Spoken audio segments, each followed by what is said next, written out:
جی مسیح کے بابرکت نام میں آپ سے سلام۔ بہت خوش ہوں آج دوبارہ اس چینل پر آپ کے ساتھ بات چیت کرنے کا موقع ملا، اور میرا ایمان ہے کہ بھائی ظہور، پاسٹر یاسر اور دیگر جتنے لوگ اس چینل پر آپ کو سننے کو ملتے ہیں ان کے وسیلہ سے آپ برکت پا رہے ہیں اور ایمان میں مضبوط ہو رہے ہیں۔ آج جو ہے وہ مختصر لفظوں میں کچھ باتیں کرنا چاہتا ہوں، مگر اس سے پہلے کہ میں اپنی بات کو شروع کروں ایک چھوٹی سی ریکویسٹ آپ سے یہ کروں گا کہ اگر آپ اس بات کو سننا چاہتے ہیں تو بڑے دھیان کے ساتھ بغیر آگے پیچھے کریں، آپ اگر سنیں گے تو آپ کو سمجھ آئے گی۔ بہت سے لوگ مجھے یہ کہتے ہیں کہ بھائی ہم چاہتے ہیں کہ ہم سکسیسفل زندگی گزاریں، ہم چاہتے ہیں کہ جو مقاصد ہیں ہمارے وہ ہو جائے، اور دعا کی درخواستیں دیتے ہیں اور جگہ جگہ جا کے لوگوں کو کہتے ہیں کہ یہ ہمارا پرابلم ہے، یہ ہمارا مسئلہ ہے، یہ حل نہیں ہو رہا، یہ اس طرح سے ہے۔ مطلب اس طرح کی بہت ساری چیزیں جو ہے ہمیں سننے کو ملتی ہیں۔ ہر بندے کی کوئی نہ کوئی ضرورت ہے، ہر بندہ کامیاب ہونا چاہتا ہے، ہر بندہ یہ چاہتا ہے کہ کچھ نہ کچھ اس کی زندگی میں اچھا ہو۔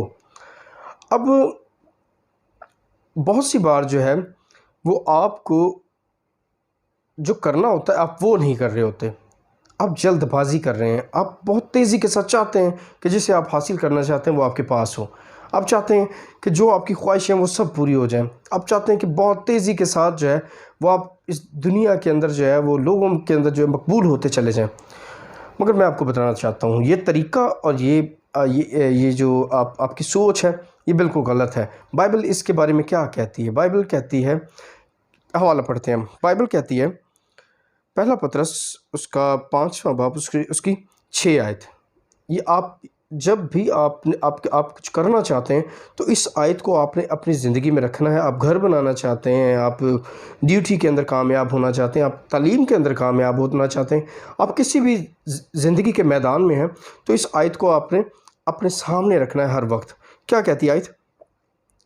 پہلا پطرس 5واں باب اس کی 6 آیت، پس خداوند کے قوی ہاتھ کے نیچے فروتنی کے ساتھ رہو۔ خداوند کے قوی ہاتھ کا مطلب کیا؟ بہت بڑا، ٹھیک ہے؟ اس کے نیچے آپ نے کیسے رہنا ہے؟ فروتنی کے ساتھ۔ فروتنی کا مطلب یہ ہے کہ حلیمی کے ساتھ، خاموشی کے ساتھ، کچھ آگے سے سوال جواب نہیں، ٹھیک ہے؟ لیکن آپ فروتنی کے ساتھ رہو، تب وہ کیا کرے گا؟ اس کا فائدہ کیا لکھا؟ آگے لکھا ہے تاکہ وہ تمہیں وقت پر سرفراز کریں۔ آپ نے بات کو اگر غور سے سنا اور پکڑا ہے بات کو، پہلے ایک طریقہ لکھا ہے۔ پہلے کیا طریقہ لکھا ہے؟ فروتنی کے ساتھ اس کے ہاتھ کے نیچے رہنا، ٹھیک ہے؟ اگر آپ اس پہلی بات کے اوپر عمل کرتے ہیں تو پھر وہ وقت آنے پر، ابھی میں کچھ دن پہلے کہیں بیٹھا ہوا تھا، وہاں مجھ سے سوال ہوا کہ موضع کیوں نہیں ہو رہا؟ آج کے جو خادم ہیں وہ دعا کرتے ہیں تو موضع نہیں ہوتے۔ تو میں نے کہا کہ بائبل موضع کے پیچھے جو ذکر کرتی ہے وہ ایمان کا کرتی ہے کہ اگر ایمان ہے تو موضع ہوگا۔ تو انہوں نے کہا کہ پھر یہاں تو بندے کا ایمان نہیں جو دعا کروا رہا ہے، اور یہاں پھر خادم کا ایمان ٹھیک نہیں ہے۔ میں نے کہا ہو سکتا ہے پاسبل کہ اس طرح ہو۔ پھر انہوں نے کہا تو پھر موضع کیوں نہیں ہو رہا؟ اگر دونوں میں سے ایک کا ایمان بھی ہو اگر تو موضع ہو جانا چاہیے۔ تو میں نے یہ کہا کہ ہو سکتا ہے کہ ایک کا نہیں، دونوں کا ایمان بڑا مضبوط ہو، مگر خدا ابھی اس موضع کے پیچھے خدا نہیں چاہتا کہ خدا اس موضع کو کرے۔ خدا کی مرضی جو ہے وہ بھی بہت معنی رکھتی ہے، کیونکہ اس آیت میں ہم دیکھتے ہیں کہ فروتنی کے ساتھ رہنا تب وہ وقت آنے پر سرفراز کرے گا۔ آج میں آپ کو بتانا چاہتا ہوں انتظار کیا ہے۔ انتظار جو ہے اس کے 2 طریقے ہیں۔ پہلا یہ کہ آپ چپ کر کے بیٹھے رہتے ہیں، آپ کہتے ہیں کہ بس ٹھیک ہے، میں بس جہاں ہوں میں یہیں رہوں گا اور میں جو ہے وہ خدا مجھے خود سرفراز کرے گا۔ ایک تو یہ طریقہ ہے، اور دوسرا یہ طریقہ ہے کہ آپ انتظار تو کرتے ہیں مگر ساتھ ساتھ کیا کرتے ہیں؟ کوشش۔ اور میں جس انتظار کے اوپر بات کرنا چاہتا ہوں وہ ایسا انتظار جس کے اندر کوشش بھی کی جائے۔ مثال کے طور پہ کچھ کردار ہیں بائبل کے اندر جو اس انتظار کی ڈیفینیشن ہے، جو ہمیں یہ سکھاتے ہیں کہ ایسا انتظار جو قوی ہاتھ کے نیچے تو ہے مگر کوشش بھی ہے۔ مثال کے طور پہ نعمان کوڑی جو ہے وہ گیا ہے نبی کے پاس اور جا کے چاہتا ہے کہ وہ آئے اور اسے ہاتھ لگا کے اور اس کے زخموں کو دیکھیں اور اسے ٹھیک کریں. مگر کیا ہوتا ہے کہ کچھ نہیں ہوا. نہ وہ نبی آیا, نبی نے اوپر سے کہہ دیا کہ جا بھائی جا, اور جا کے وہاں پر 7 گوتے لگا اور تو ٹھیک ہو جائے گا. تھوڑی دیر کے بعد کیا ہوتا ہے, وہ غصے سے وہاں سے چلا گیا ہے. رستے میں جاتے ہوئے بندہ کہتا ہے کہ مالک اگر کوئی بڑا کام, وہ کہتا ہے وہ بھی تو کرنا تھا, یہ چھوٹا سا کام ہے کر لے. اب نعمان کوڑی اتر گیا ہے کہاں پر, اس پانی کے اندر جہاں پہ اس کا موضع ہے. اب انتظار کیا ہے؟ انتظار یہ ہے کہ پہلا گوتا لگایا, اس نے کہا کہ فرق پڑا نہیں پڑا. ہم پہلے گوتے پہ فرق چاہتے ہیں. اس کے بعد دوسرا لگایا. جب پہلی کوشش ہماری ناکام ہو جائے, ہم دوسری کوشش کرتے ہیں مگر کمزور دل کے ساتھ. اس نے دوسرا لگایا, لو جی دوسرے پہ بھی کوئی فرق نہیں پڑا. پھر اس نے تیسرا لگایا, چوتھا لگایا.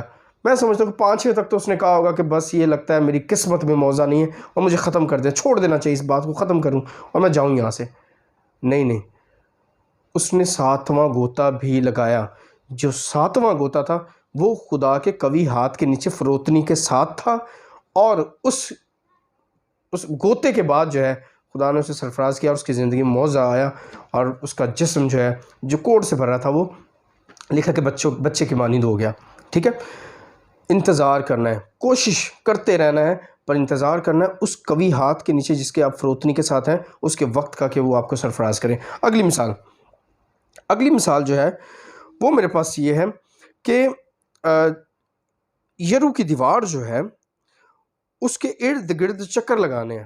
یرو کی دیوار کو کبھی گرا نہیں سکتے تھے, کبھی نہیں گر سکتی تھی, وہ اتنی مضبوط, اس کی مضبوطی کے اوپر بائبل بات کرتی ہے.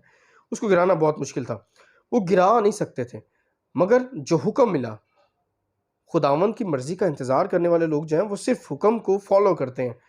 انہوں نے پہلا چکر لگایا, کوئی دراڑ بھی نہیں آئی دیوار کے اندر. دوسرا چکر, تیسرا چکر, چوتھا چکر, 5واں چکر, چھٹا چکر, پر جب 7واں لگا نا, وقت آ گیا, 7 پورے ہوئے, تو پھر لکھا کہ یرو کی دیوار دہ گئی, گر گئی.